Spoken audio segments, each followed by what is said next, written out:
August 19, 1942. 8,000 feet over the Channel port of Dieppe, a Royal Air Force pilot in a Supermarine Spitfire rolled into a hard turn and looked for the aircraft that had just flashed past his wingtip. He would not find it where he expected. The German fighter had already gone, diving away faster than he could follow, climbing back into the sun before he could bring his guns around. Below him, the beaches of Dieppe were a slaughter. Above him, the largest air battle the war had yet seen was building, wave on wave, and the Royal Air Force was losing it. By the end of the day, Fighter Command would count 106 aircraft gone, the worst single day in its history. The Germans would lose fewer than half that many. The men in the Spitfires had come to Dieppe to win a battle they had chosen, on their own terms, against an enemy they thought they understood. The aircraft climbing away above them was about to prove them wrong. This is the story of the Focke-Wulf 190, the fighter the Allies called the Butcher Bird, and the day it ruled the sky over a French beach. This is how it happened. To understand the day over Dieppe, you have to go back almost a year, to the autumn of 1941, when Royal Air Force pilots over northern France began meeting an aircraft they could not explain. Fighter Command had spent that year pushing the war back across the Channel. The Battle of Britain was won. Now the RAF flew offensive sweeps into occupied France, escorting small formations of bombers, trying to draw the Luftwaffe up and grind it down over its own ground. The Spitfire Mark V was the mount for that work. It was a good aircraft, fast and beautifully balanced, armed with cannon and machine guns. Against the Messerschmitt 109 it fought on roughly even terms. Then, in September 1941, a new German fighter appeared over the coast, and the even terms ended. It was faster in level flight. It rolled from one bank into the other so quickly that a Spitfire trying to follow was left flat-footed. It dived away and the Spitfire could not stay with it. Within weeks, the exchange rate over France had turned against Fighter Command. Pilots came home describing a radial-engined fighter, blunt-nosed, that did everything their Spitfire did and several things it could not. London wanted to know what they were facing. What they were facing was the work of one designer, Kurt Tank, at the Focke-Wulf Company in Bremen. Tank had first flown his fighter on the 1st of June 1939, and he had built it around ideas that ran against the fashion of the day. Nearly every frontline fighter of the period used a liquid-cooled inline engine, long and slim, cooled by radiators full of glycol that a single bullet could open. Tank chose à Radial. The BMW 801 was a 14-cylinder, twin-row, air-cooled engine, fat and heavy at the nose, producing around 1,700 horsepower in the model that fought at Dieppe. Air cooling meant no radiator, no coolant lines, no single fragile system that could drain out and seize the engine over open water. A Focke-Wulf could take hits that would have brought a Spitfire down and keep flying home. The airframe tank hung on that engine was small, clean, and strong. It reached around 408 miles an hour in level flight, better than the Spitfire Mark V at the heights where they met. It climbed to a service ceiling near 34,000 feet. Its widely spaced landing gear made it forgiving on rough forward airfields, and its cockpit, fared tight under a framed bubble of glass, gave the pilot a fine view out.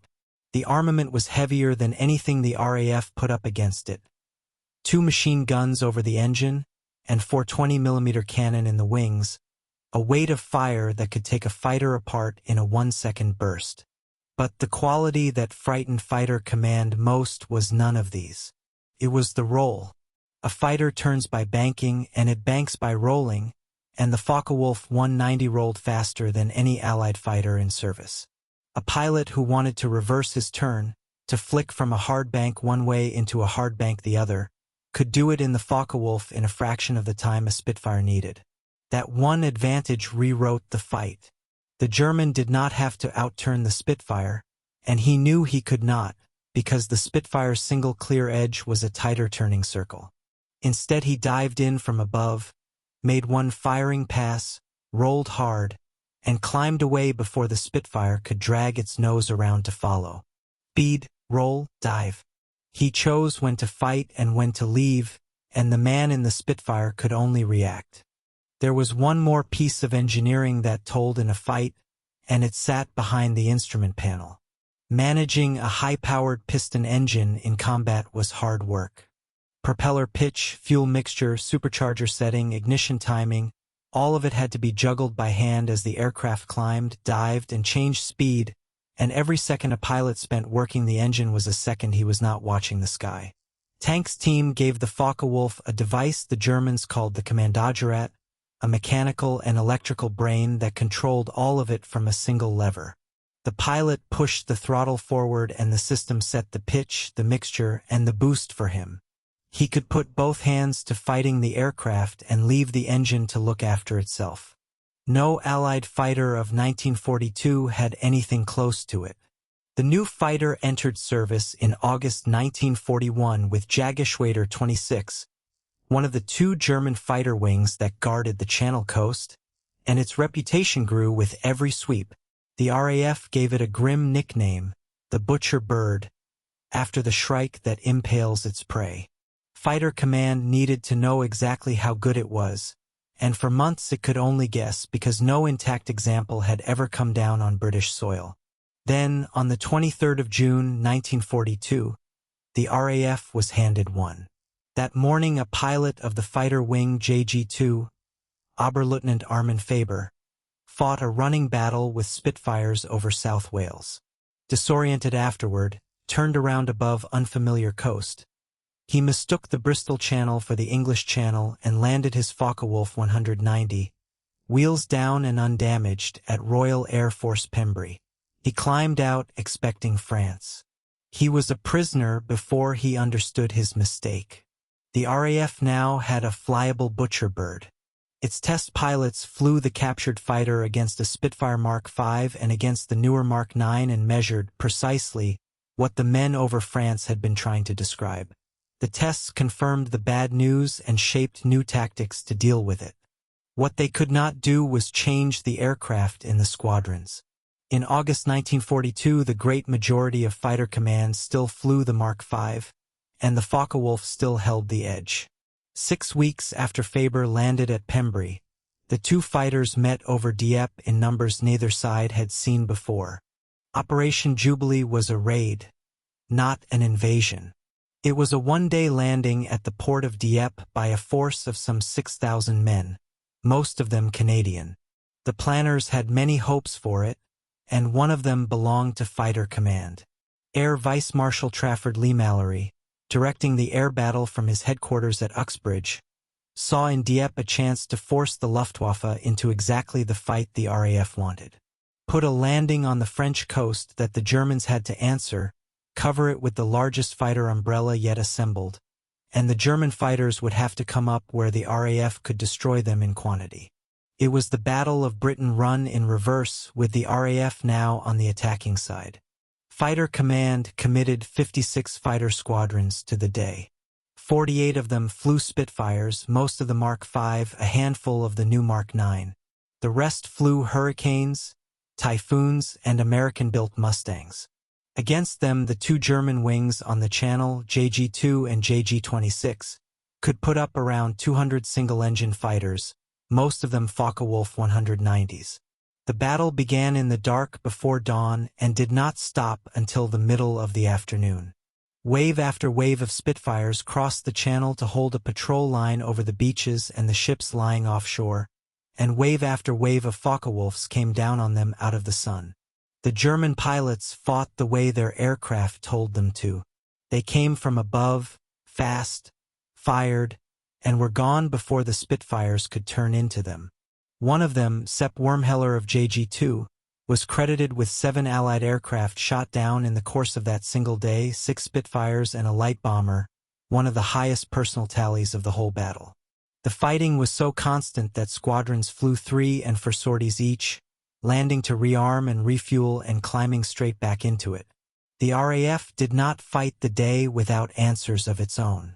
American B-17 heavy bombers of the 8th Air Force flew a diversion against the German fighter airfield at Abbeville, hoping to catch the Focke-Wulfs on the ground or pull them away from the beaches. Free French, Polish, Canadian, Belgian, and Norwegian pilots flew in the RAF squadrons overhead. A Free French squadron leader, Bernard Duperrier, shot down one of the German bombers during the withdrawal. The Spitfire pilots claimed a long list of Focke-Wulfs destroyed, and some of those claims were real. Claiming is a different thing from counting, though, and when the losses on both sides were later checked against the records rather than the pilots' reports, the ledger still ran hard against the RAF. The umbrella held for most of the day, and that mattered because the ships off the beaches were desperately exposed. It did not hold everywhere. A little after 1 o'clock in the afternoon, a section of 3 Dornier 217 bombers broke through the fighter screen and put 2 bombs into the destroyer HMS Berkeley.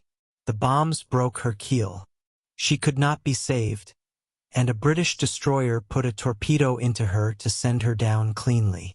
For all the Spitfires in the sky, 3 bombers had got through and killed a warship. When the aircraft were counted that evening, the numbers told a story Fighter Command did not want to hear. The Royal Air Force had lost 106 aircraft, 64 of them Spitfires, the worst single day in the history of the RAF before or since. The Luftwaffe had lost 48 machines, 23 of them Focke-Wulf fighters and 25 of them bombers. The RAF had come to Dieppe to win an air battle of its own choosing and had instead taken losses of better than 2-1. The Germans, flying fewer aircraft over their own coast, had come away well ahead.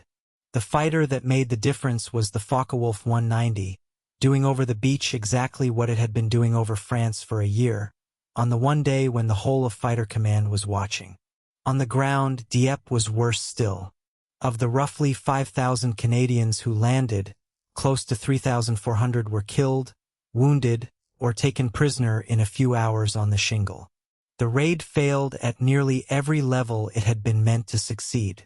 Its defenders would argue afterward that the hard lessons of Dieppe were paid forward into the planning for Normandy 2 years later. That was cold comfort in August 1942, and none at all to the men on the beach, or to the Spitfire pilots who had flown all day and come home to count the empty dispersals. The Focke-Wulf 190 did not hold its edge forever.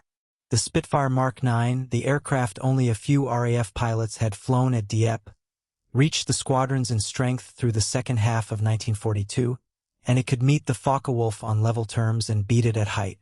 The pendulum that had swung so hard toward the butcher bird began to swing back.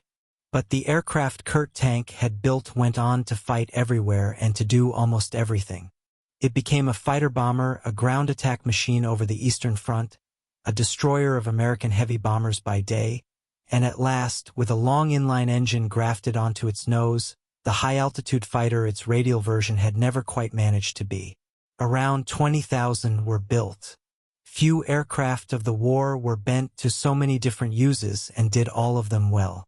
Armin Faber, the pilot who handed the RAF its intact Focke-Wulf, spent the rest of the war a prisoner and went home to Germany when it was over. The aircraft he set down at Pembrey was flown, tested, measured, and in the end scrapped, and no complete example of the model that fought at Dieppe survives anywhere in the world today. What survives is the record of a single August day over a French beach, when a blunt-nosed fighter with an air-cooled engine and a killer's roll made the finest air force in the world pay a price it never forgot. The men who flew the Spitfires that morning had thought they understood the enemy. By that evening they understood him better, and the sky over Dieppe went quiet again, as though none of it had happened at all.